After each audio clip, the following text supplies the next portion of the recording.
ò ní fi ṣe nǹkan rẹ̀ mọ́. Èpèlè mi mama chef fún yín o. I'm here to raise curses on you people. You will never know good. You will never know peace. Kò sí peace fún yín o. Because ẹni aráàlú lára. Ẹni aráàlú lára, the most painful part of it ni pé ṣé bí mo ṣe ya tattoo yìí, is it your own body? Is your body my body? It's my body now. Anything I like, I can do on my body. I don't see the reason why somebody should call me a criminal and somebody should shout at me because I have a tattoo on my body. What is it? I can't borrow your body.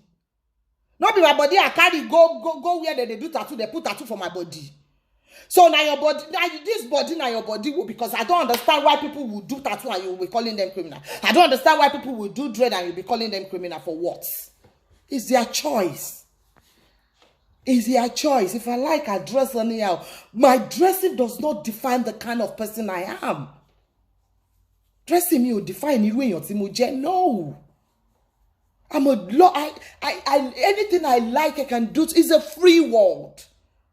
Once see me, I saw it. A lot of people are abusing Naira Marley, blah, blah, blah. Since Naira Marley back on you, Lord protesting, I don't blame the guy. And and all of you, all the celebrities and everybody that come out for the protest to end for the end SARS thing, I really give you 100%. 100%.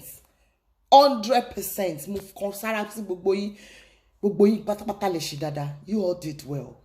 It's because it takes a brave person to go out in Nigeria. That Nigeria, they are very stubborn, no. Hi. Ìlú yẹn, Ọlọ́run dáríjì mi, ìlú tí mo ti wá ní bọ̀, ìlú àwọn wèrè tó wà ńbẹ̀ ló pọ̀ jù. Àwọn wèrè táyé wọ́n ti bàjẹ́ báyìí ló pọ̀ jù. Wọ́n ní end police SARS, end SARS. Wọ́n sọ fún wa lánàá. Abijeta, everybody was happy. Oh, okay. Nìkan wọ́n ti end this SARS. And the next thing you see is they're still killing people.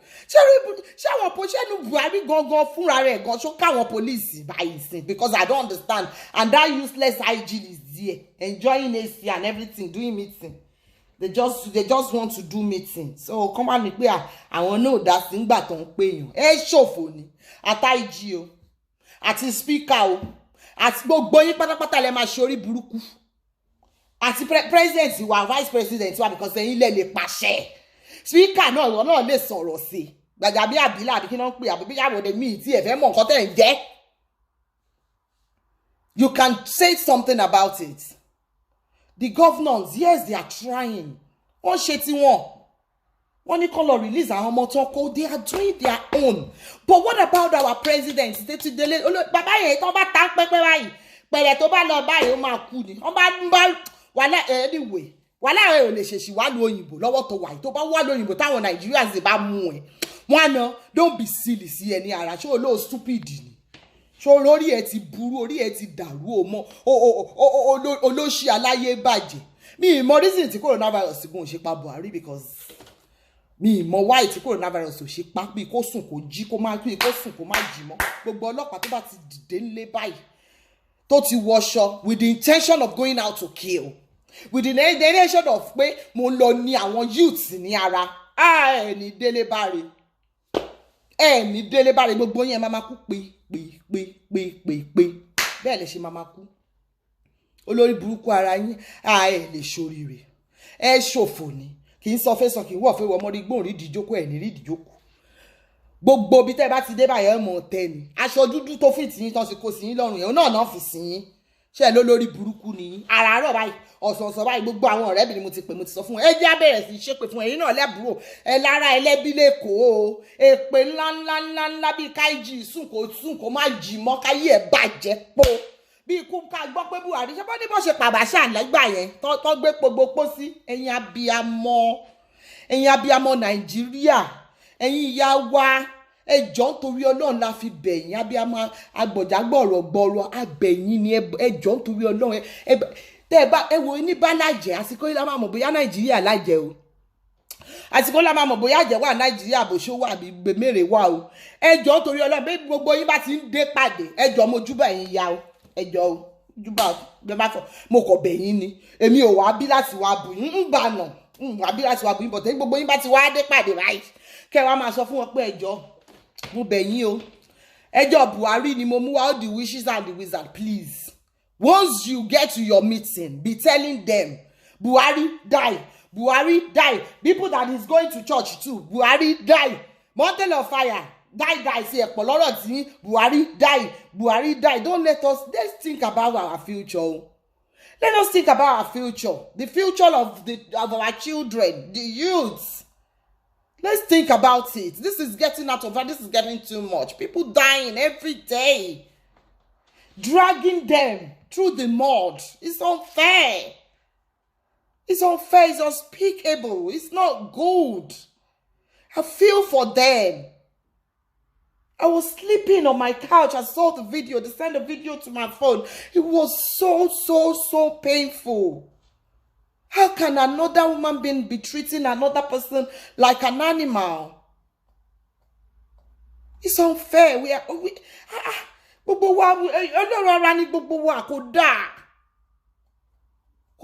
ẹjọ́ nítorí Ọlọ́run mo fi bẹ̀ yín ẹ̀yin abiyamọ ẹjọ́ abiyamọ òde ọ̀run náà pè yín ẹjọ́ ìní abiyamọ tó wà Nàìjíríà ẹjọ́ nítorí Ọlọ́run ẹ jẹ́ ké pè yín kó ràn Buhari ẹ jẹ́ káyé Buhari bàjẹ́ kí Buhari kó ṣòfò kó sọkú tọmọtọmọ gan pàápàá yes because kí ló àwọn ọmọ wo náà ló fẹ́ bí àwọn ọmọ òfò lọ kọ́lọ́n dárí jìbì àwọn ọmọ òṣì náà ní tọ́mọdé pé wọ́n wá sọ oyè president yẹn wọ́n sọ dòye ìdílé àwa Yorùbá àwa ń tara wa.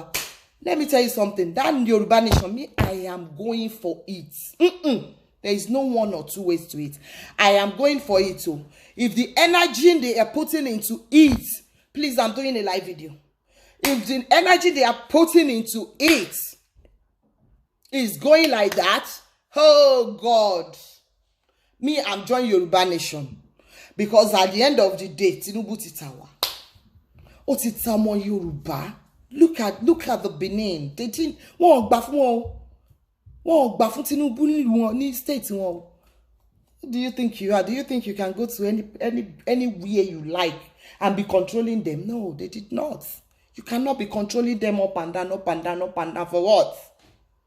Oh, lè máa control ọ̀tún kó máa control òsì kó máa control gbogbo wọn. Ìwọ lọ láfọbàjẹ́. Tó fọba jẹ òun ló máa ní Tinubu ló fẹ́ lè jẹ. I'm not saying it's none of my business anyway because I'm not a politician and I'm not interested in it. But please, Tinubu, if you are hearing me, ṣebí wọ́n ló fi Buhari síbẹ̀. You can as well tell him the idiot to stop and hence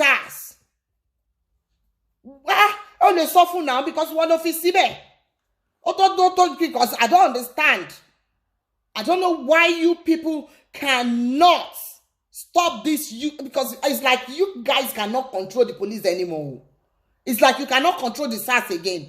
It's down one monsters. You've created the monsters and now it's difficult for you to cage the monsters. You've created an animal and it's difficult for you to put them in a cage. Eléyìí ló ń pè ní pé ẹ ti fi ọwọ́ yín ẹ ti fi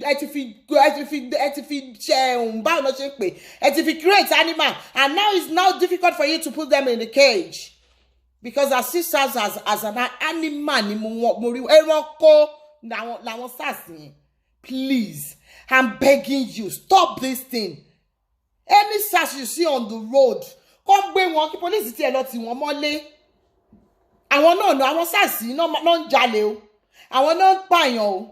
I could remember the last time tí mo wà Nigeria, they shoot at us. Everyone and drive lọ. Èmi àti driver mi mo láti máa sọ fún èèyàn driver mi mo ní àìdúró àwọn ọlọ́pàá ni. Ó ní aunty we cannot wait on 3rd Mainland Bridge. Ó ní aunty no we can't wait yo. Tababu they are thief. Ó lè ní wọ́n o. If we don't give them anything they will shoot at us. And my driver did not wait. And then what they papa yìnbọn ẹ náà. If not, pé bóyá torí pa àti fẹ́ débi tá lọ. Àti tí ó bá ṣe pé driver mi ó speed. Bó ṣe máa pa wá nìyẹn. He wants to come to Nigeria. We will be scared. What will happen to us? Now, if I go to Nigeria now, I will have to cover my tattoo for what? Kí ló dé, kí ló ṣẹlẹ̀ sí yín? Èmi ni mo lára mi now. I own my body. Can do anything I like with my body. It's my fucking body, man. Mi yára yín. So tattoo ò define ẹni tí mo jẹ́. Anybody ló ń gbé ní abroad tá wà, anybody ló ń yàtọ̀. Ọlọ́pàá gan ní tattoo lára. That's how bó ṣe wà. Choice anybody ni. Nǹkan tó bá wù yàn lèèyàn lè wọ̀. Ẹ pè ní ìjọba alágbádá ni. So mi ò rí reason fún yín tó jẹ́ pé dread àti tattoo ni mi ló ń threaten yín tẹ́ fi ń pa àwọn ọmọ lọ́mọ kiri. Tẹ́ máa pè wọ́n yahoo. If you guys created job, ṣáwọn ọmọ yẹn máa ṣe yahoo nínú. Wọn ò ní ṣe yahoo náà. Kò sẹ́ni tó fẹ́ dáràn, kò sẹ́ni tó fẹ́ lọ police cell. Kò sẹ́ni tó fẹ́ lọ police cell. Please, we that we have the opportunities to be abroad. Ṣé rò pé easy labroad táwa náà wà ní. Ta ni òun kó wà nílẹ̀ bàbá ẹ̀. Kò sẹ́ni tí òun. Bọ̀ ẹ̀yin olórí burúkú alájẹnu alájẹsẹ́ àríjẹni tó jẹkú ayé yín ò mà ní dá o. Ẹlòmíì máa délé òyàwó àgbóúnjẹ fún inú ẹ̀yin gbogbo ẹ̀yin gọ́ọ̀mẹ̀ntì yẹn báyìí oúnjẹ á dẹ̀ sàpà lórí á dẹ̀ kú fẹ́. Ẹ kú ni ikú lè rẹ̀ ṣe 2020 gbogbo yín ẹ máa kú pé wọ́n á treat yín wọ́n ní rí yín treat. Buhari tó máa fò wá sílùú òyìnbó lórí burúkú olóṣì aláyé báyìí wàá máa gba treatment olóṣì gbogbo yín ẹ máa wá gba treatment wà láì drip tó máa fà sí lára nílùú òyìnbó next tẹ́ bá wà dá ẹ kúkú oró ni ẹ lè survive ẹ̀kẹ́ má kú ha kí ló dé ó tó gẹ́ alùbà tó ń dárin ó tó gẹ́ leave our youth alone, leave everybody alone. What is it? End SARS. Enough is enough. We cannot take it again. We Nigerians abroad, we cannot take it again. Enough is enough. What is it? God, kí ló dé? Kí ló dé, kí ló ṣẹlẹ̀? Kí ló dé ẹ̀dẹ̀ máa máa wọn ọmọ lọ́mọ ẹ máa pa wọ́n torí pé wọn ẹni tí ò bá ti mọ̀yàn ẹni tí ò bá ti mọ̀yàn ẹni tí ò bá ti mọ̀yàn ẹ feel pé ẹ kàn lè pa bó ṣe wù yín. Ẹni tí ò bá ti mọ̀yàn ẹ kàn lè pa bó ṣe wù yín. Ẹni tó bá ti rí pé ó mọ̀yàn ó mọ who is who ẹ nílẹ̀ ọ̀dọ́dọ̀ wọn. Ẹ nílé dọ́dọ̀ wọn ẹ mú obìnrin ẹ̀dẹ̀ ń wọ́ wọn lọ ẹ̀dẹ̀ bẹ̀rẹ̀ sí ń gbá wọn lójú nǹkan ẹlẹgẹ́ ní àwọn obìnrin nǹkan ẹlẹgẹ́ ẹ̀yin ni wá ó yẹ kó máa gbé wa gẹ̀gẹ̀ ni ọlọ́pàá wa ń wọ́ wọn lẹ̀ nítorí pé wọ́n lọ músíkì ni wọ́n ń record ẹ̀dẹ̀ gba fóònù ẹ̀dẹ̀ máa wọn méjì ẹ̀dẹ̀ ń gbá wọn lójú pa ẹ̀ ń gbá wọn lójú pé ìyàwó oníyàwó nìyẹn ẹ wá fẹ́ kí ìyàwó yín ò ní kú re níbi tó bá wà ẹ̀yin ọlọ́pàá ẹ̀yin SARS ìyàwó yín àtàwọn ọmọ yín wọn ò ní jèrè yín ẹ̀yin náà ò ní jèrè wọn. That 30 naira that you people are collecting on the street, if you use that 30 naira to send your children to school, that children they will not survive the day. That 30 naira that you are collecting from people that you are using to put food on your table is that food that will kill you. That food will definitely kill you guys. What kind of rubbish is that? How would you be killing our youth?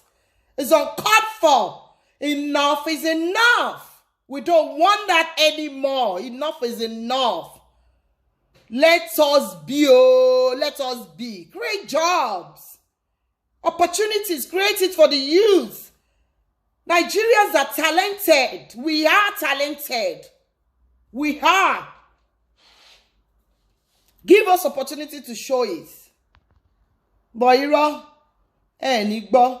Mo ti ṣe pé ní fún yín báyìí ó tún dọ̀là 7 days ní fi rọ̀jù pé lóyún lóyún tó bá fẹ́ you can join me. Let us be cursing them every day. We have to curse them almost 7 days. Even if they end SARS, they still have to end the police brutality. It's not only the SARS. Because they said that they employed them. You deploy them to another department. It's the same animal that you put in SARS, you're going to deploy to the police. And being deployed them to the police, that means they're still going to be the animal. We don't want them again. Reformed. We don't want them again at all. We don't want the SARS. We don't want all those animals. Sack them. Give them another job. Take them to Boko Haram now. If they can be behaving to a fellow citizen, innocent citizen like that, they should go and fight the war. They should go and face the Boko Haram. That means they don't deserve to live among us. They don't deserve to live among us. They are animals.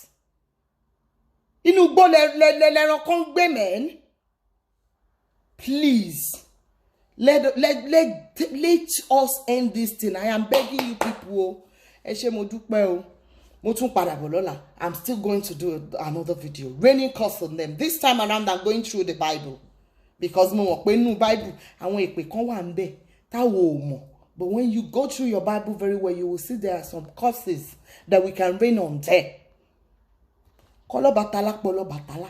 Kólógun pológun. Èmi, Jésù mo gbójúlé. Bíbélì mi ò fi Mósè mo sì ń tẹ̀lé. Àdúrà mọ́ mo lè gbà bọ̀ bẹ́ẹ̀ má ṣe ń gbàdúrà fún wọn náà ni mo ń ṣépè fún wọn. So tomorrow I'm coming back with my Bible. I'm going to look for that place and rain curses on the police.